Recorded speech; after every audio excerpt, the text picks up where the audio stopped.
Hey, what's going on everybody? This is G The Hypersapien, and in this video I'm going to do part 2 of Gorzag Gitstomper, how to paint the leather and clothing. I know it's been a long time since I did part 1, but I wasn't going to put this video out, but a few people suggested to still put these videos out of my old backlog. But we start off with Mournfang Brown. So this is a simple technique to get some nice clean leather on your clothing. So basically you can see part 1, but I put Rhinox hide on all of the clothing. Now I'm going to go over that with some Mournfang Brown. Now this is a nice bright colour and it's a really good colour for clothing. What you want to try and achieve here is leaving some of that dark colour under the Mournfang Brown. So this is kind of like a cartoony style, I guess, if you will, or it's kind of a style that has a lot of shadow in the creases. But you want to go around, and you might need to do this a couple of times just to get a really nice Mournfang Brown colour. Now a lot of these videos, as I mentioned in the intro, these are quite old videos. I wasn't necessarily going to put them out, but I decided to put them out after I asked some of the people that watched the channel, and they said that they would still like to see some of these videos. So I've got a couple of videos that, as I mentioned, I wasn't going to put out.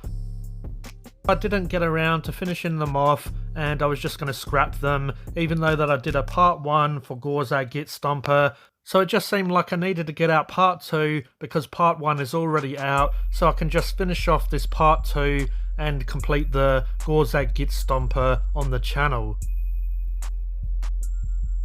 So a lot of times with leather, I might try and make it look all dirty or rugged. With this, I was going with the Gorka art cover, and the leather on that art cover, it wasn't very scratched, it was kind of clean looking, so it just gave me the idea to paint and showcase a more of a clean look for clothing, instead of being all scratched up and all dinged up.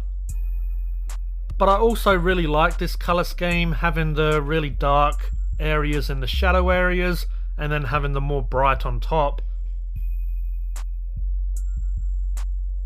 And I have to say, I really love Rhinox hide for dark brown, and for a more light brown I do really love my Mournfang Brown. But as you can see, the Mournfang Brown just goes really lovely over the top of Rhinox hide. It just meshes together really well and just goes on like a dream. I mean, you don't even need really 2 coats on this, but you might want to get 2 coats over this just so you get a really nice cover of Mournfang Brown. Now the colour scheme's not that adventurous, but I do this over the boots, basically any area that was going to be leather. I did the Mournfang Brown over the Rhinox hide, and yeah, it came out quite nice, even though it's quite uniformed. But yeah, I know a lot of people liked my skin recipe for this video, so even though it's been a while, I hope that you might try out this leather technique. And yeah, obviously let me know if you enjoy it, and let me know if you plan to try it, or if you do try it, you can follow me on all different social medias. Or if you want to keep in contact and let me know if you enjoyed this video, there's other ways of doing so. You can leave a comment on this video obviously, or I'm on Instagram, G The Hypersapien, feel free to message me. I'm on also Facebook. I've got Hypersapien Hobbies, which is basically a sort of community driven group that I've got, but also I've got the G The Hypersapien page, so feel free to leave a comment, or you can message me on any of the social medias. I'm happy to have a chat, and I'm always happy to listen to people. Or if you do decide to try any of my techniques, if that's skin or clothing or whatnot, I'll be happy to hear and happy to have a chat to you about this.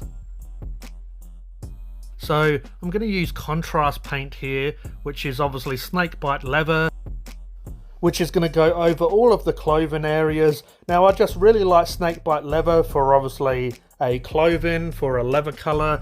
Now this is going to help mix those darks and those lights together to make them more uniformed and just to sort of blend them in, but with easier technique. So really this is just a way to blend all those colours in a lot easier for beginners and whatnot. So this is going to help blend that dark and those light colors and make them look a little bit more uniformed and make them a little bit more blended and just nice. So you've seen what I did with the dark and the light, the Rhinox hide, and obviously the Mournfang brown. Now we're using snakebite leather just to, as mentioned, help bring them in together, help blend them together. And I just thought this is a nice quick technique, but I actually did really like the way this looked. But I hope you enjoyed this video. If you did, if you could please like, please subscribe and hit the notification bell so you don't miss a video. But this was G The Hypersapien, and I'll catch you next time. Cheers.